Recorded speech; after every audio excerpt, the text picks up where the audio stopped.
Hi Gloucester students, it's Miss Thangaraj. I'm here in room 149 and I'm going to do a little video today about simplifying polynomial expressions. We're going to start with an easy one for this video today. Here is my example for simplifying. Simplifying means making something shorter, putting the things that go together next to each other and simplifying them and combining them. So in this question, I've got numbers that have s's with them, the letter s. That's the variable s.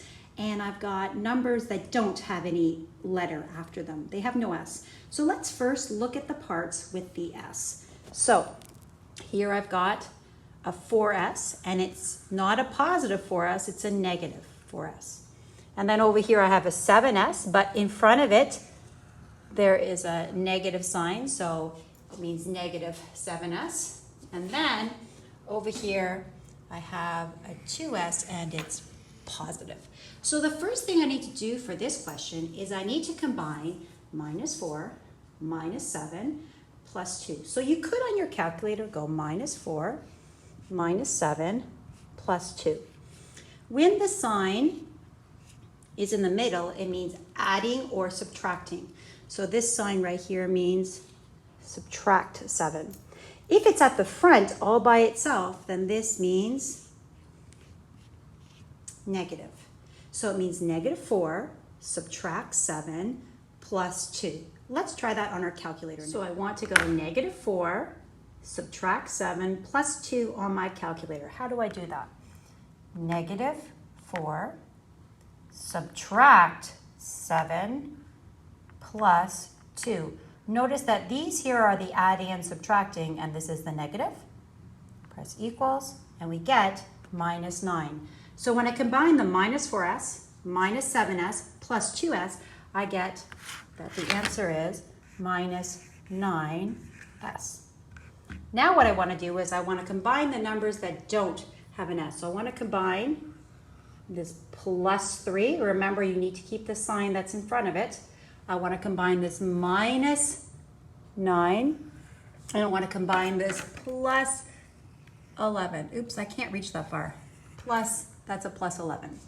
So on my calculator, I want to do +3 -9 plus 11. So in the middle, this is adding. In the middle, it's subtracting.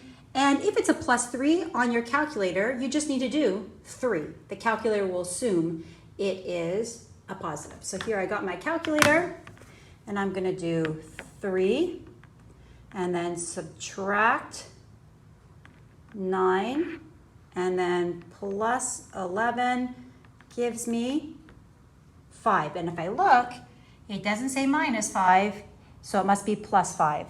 So that means I have -9s plus 5. That's how I simplify all the stuff at the top of my whiteboard. If I combine the things together, the parts with s's and the parts with no s, I end up with something much shorter. I end up with -9s plus 5. Now, if you want to go a step farther, we could make a table of values. All our nice table of values start at 0. This would be the s.